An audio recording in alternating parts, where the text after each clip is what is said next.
Single ka pa rin ba? Opo. Single. Ay, akala ko ano mo si ano. So, yung 25 Abby, nasa ni mga kasama mo? 25 Abby.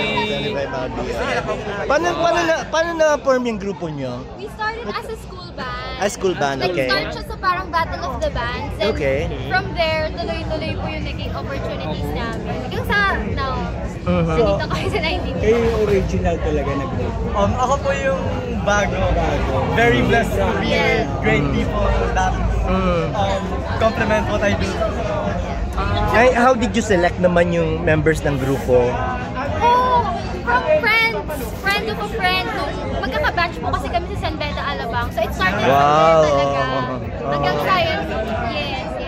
So bound kayo ng passion for music also, tulad ni attorney, di ba? Yes! That's why it's 25 Abby. Kasi way before, Benedictine Abby yung name ng San Beda, Alabang.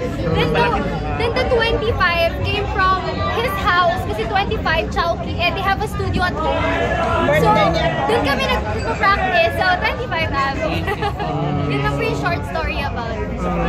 Ano mga age range ng mga members? We're 18, 20. Yes. 18, 20. Mga young blood. Mag-turn 20 kami this year. Lahat para mag-turn 20. Siya lang pala kaya.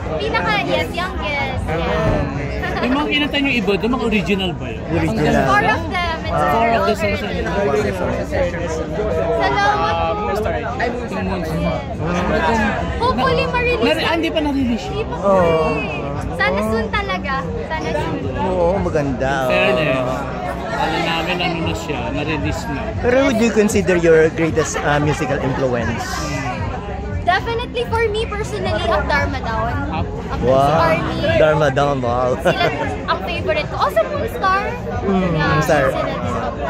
Imago, Imago. Kichi. Kichi na. Siya sa Araneta. Nanood ba kayo ng Sabado? Sayang, hindi ako nakakuha ng ticket. Hindi ko na kasi sinabi. Wow, good luck sa career niyo. Salamat po. Thank you so much for your support. May tanong si Eric. May tanong ka. Tatanong niyo yung mga tanong. They're all single. Kasi siya single ka. Yes, we're all single. Meron na. Merong taken na. May nangutal. Yes, definitely focus sa banda and also studies. Kasi pinagsasabay po, we're all college students. So, nagsasabay po talaga namin. Kung ipagsabi yung mga names nyo. Sure. Giuseppe. Hi, Cedric from 25 Man. I'm Alan. Tyrone. And I'm Ronan. Ronan Keating. Yes. Sa Ronan. Ronan requirement ni Mamita yan. Ano feeling mo yung daddy mo? Daddy mo sa'yo?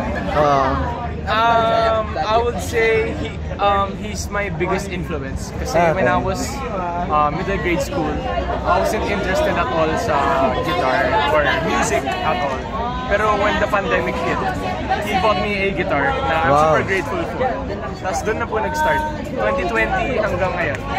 So 4.5 years. And I love it. Thank you. And what have you learned? What have you learned so far sa father mo? Kasi pareho kayong into music eh. What have you learned so far sa father mo? Oh, I've learned